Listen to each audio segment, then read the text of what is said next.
whenever I see a microphone, I have to begin with, "This is Neil Chayette looking at the law." So.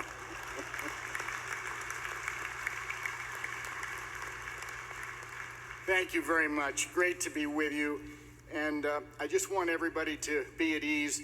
I'm going to be brief. It reminds me of the story of the priest who gave a great sermon one Sunday morning. The only problem was it lasted for 2 hours. And in the congregation was a radio announcer. And he came up to the priest after the sermon and said, "Father, that was an absolutely terrific sermon." And the priest beamed. In fact, he said, "I'd like to use it on the radio." And the priest beamed even more. And then the radio announcer said, "Well, there's only one thing. Can you get it down to 5 minutes?" And the priest said, "Absolutely." And the radio announcer said, "Why didn't you?" Great to be with you today, and congratulations to everyone. I have indeed said, "This is Neil Chayette looking at the law," more than 10,000 times. 1 minute CBS radio features, one every weekday since April 1st, 1976. I have trouble believing myself that I've actually done that. When I began, believe it or not, there were no computers. Can you imagine life without your tablet, your phone, or your computer? Can you even think about it? Hard to conceive of it. And over these 4 decades, we have made tremendous progress in science and technology. But I have a question for you. How are we doing on the human side of the ledger? Reporting on all these epic battles in the courts, many of which should never have been there to begin with, has given rise to a new passion to find new ways to reduce conflict in our lives. And can you think of a better year to take on conflict? You are heading into some of our most important professions: nursing, social work, law enforcement. You will have the opportunity to help people at the most difficult moments of their lives. But these great callings are also facing unprecedented challenges. Occupational therapy, fire sciences, business administration, no matter which path you choose, you will encounter conflict in your personal and professional lives every day. And I want to talk about that with you for just a few minutes.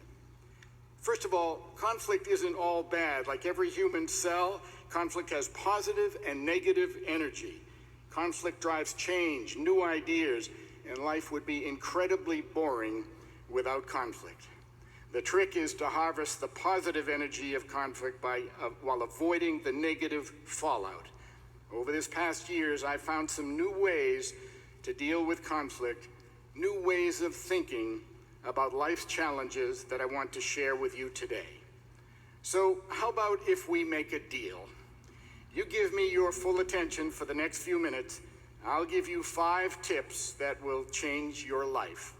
5 tips that will help you manage and control conflict instead of it managing and controlling you. So, do we have a deal? Great, thank you. Actually, tip number 1 is the deal.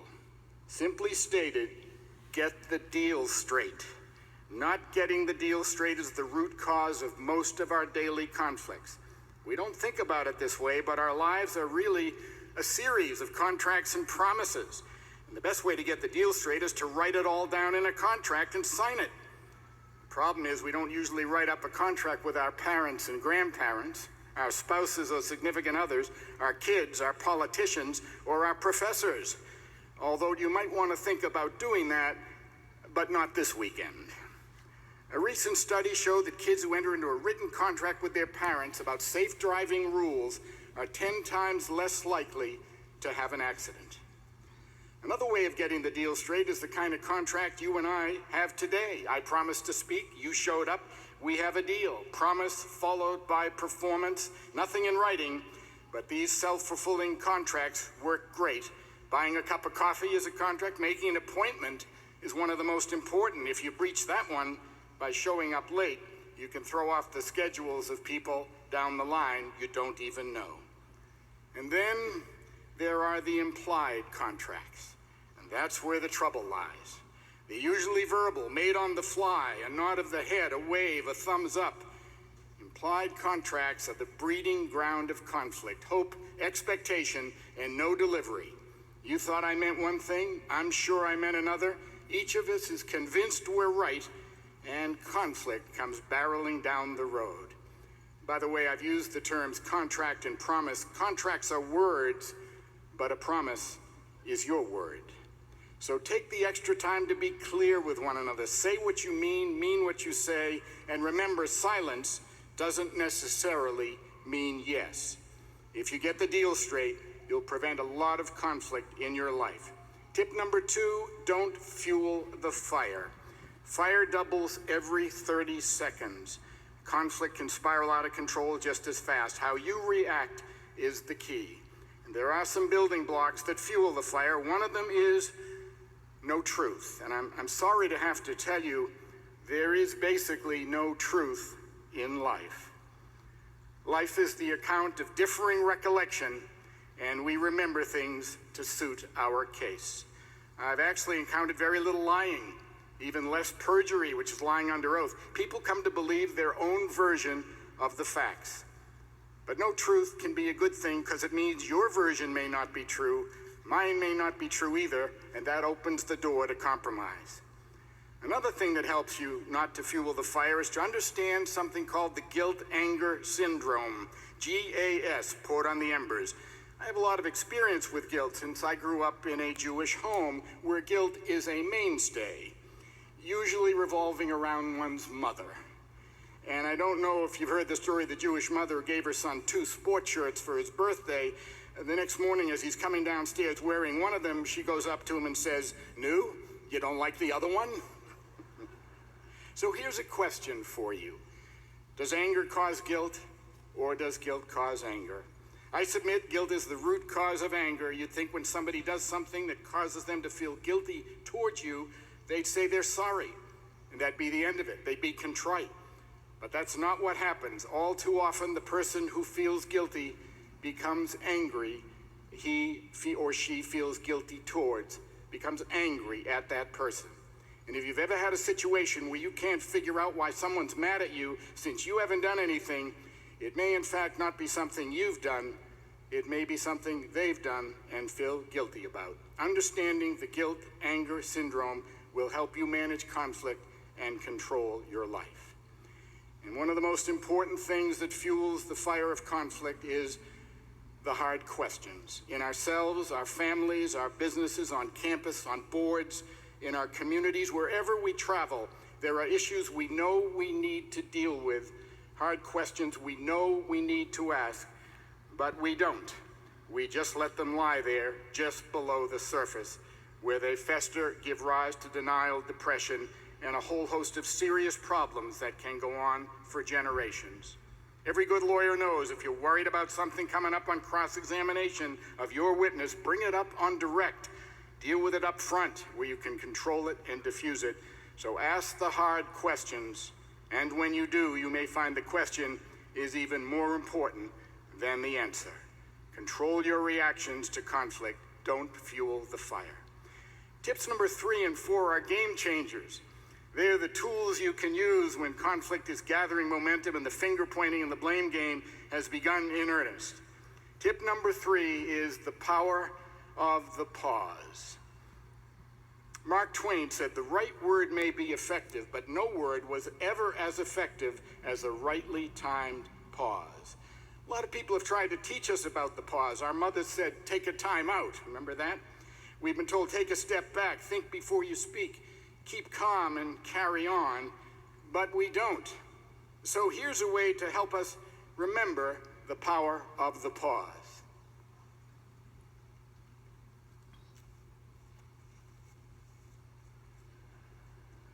You know what that is, of course. It's the pause button. The minute you press it, everything stops.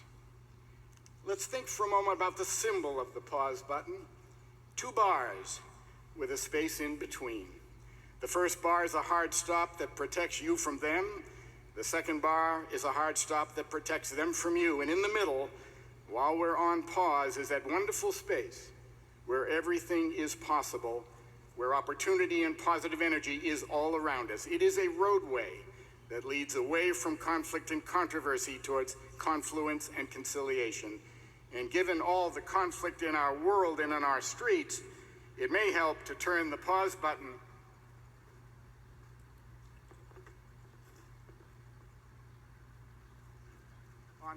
on its side to remind us that it equals a road we can all travel together.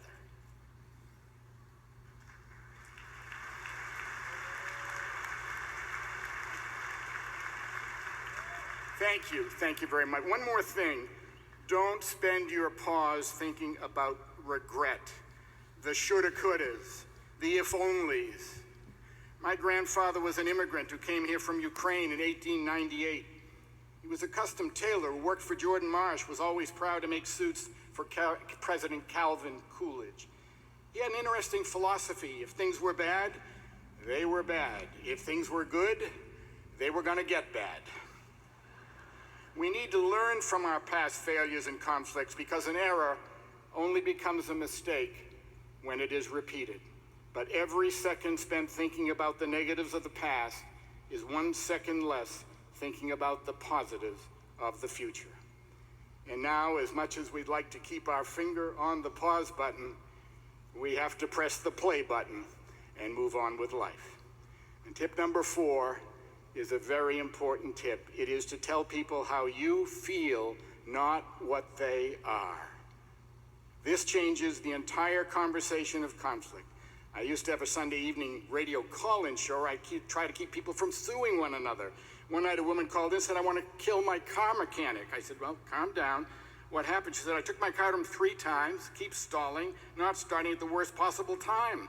I asked her, "Well, how'd you handle it?" She said, "I went back, I told him he's incompetent, a complete failure, a disgrace to car mechanics everywhere and to the human race." I said, "How did that go?" She said, "Not so well."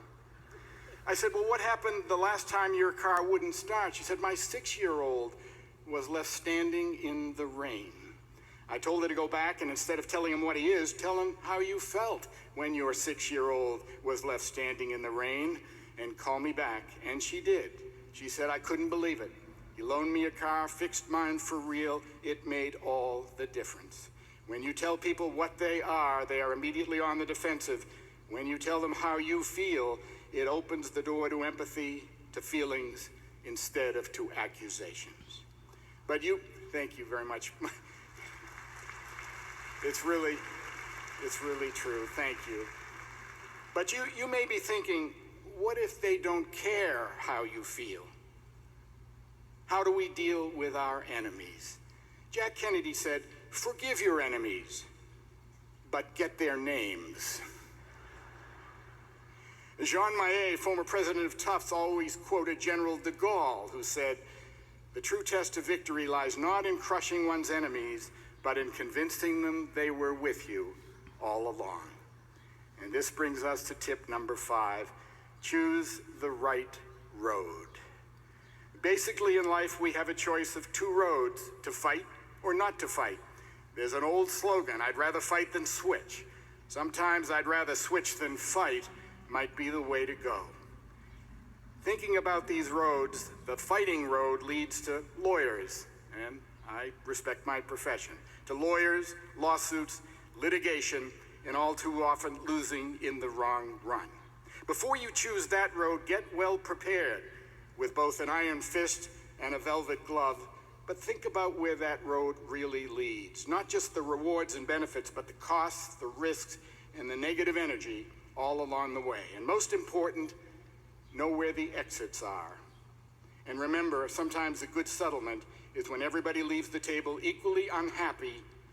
And when you do sit down with an adversary, be it at the union bargaining table, a lawyer's conference room, or anywhere else, you might think about beginning the meeting with the question, what is it we can agree on? The other road, to quote Robert Frost, is the road not taken. It's that space on the pause button. It's the road to putting yourself in the other person's shoes, to bringing us together instead of driving us apart. I have this old wooden sailboat that I love. Believe it or not, we actually developed a conflict. At 1,500 RPMs, the engine made a clattering noise. 1,400 perfect, 1,600 perfect, 1,500 very annoying. Two mechanics had no luck. The third was from Maine. He didn't say much, and when he did speak, he usually spoke in three-word phrases. And after a while, he said, "Can't be fixed, won't do harm, it's your harmonic, live with it." And so it became my harmonic, and the conflict was gone. It spoke to me on long voyages, told me my speed without looking down, became my harmonic, and it never bothered me again. Think about some of your conflicts just becoming your harmonic. And speaking of three-word phrases, there are three that will really help you with conflict. They are, compared to what, could be worse, and not so bad. And don't let annoyances and conflicts get to you. Buddha said, pain is inevitable, but suffering is optional. Pain and conflict are everywhere. We only have to suffer if we choose to. The familiar serenity prayer sums it all up. God, grant me the courage to change what I cannot accept, the serenity to accept what I cannot change, and the wisdom to know the difference. So choose the right road. And maybe someday you'll be telling your grandchildren that two roads diverged in a wood, and I took the one less traveled by, and that has made all the difference. Today is a day of great pride for you and your families. I believe that pride stands for personal responsibility and individual development. May you always be a source of pride and dignity for yourself, your family, and all those you meet along the way. I haven't mentioned this year of conflict in our system here in this nation. I only want to say one thing and remind us of what Philo of Alexandria said in 350 BC. He said, "Be kind, for everyone you meet along the road is fighting their own great battle." So there it is. We've kept our promises. We've lived up to our deal. And you have 5 tips I hope will help you every single day. Get the deal straight. Don't fuel the fire. Press the pause button. Tell others how you feel, not what they are, and choose the right road. I wish each of you the best as you head out on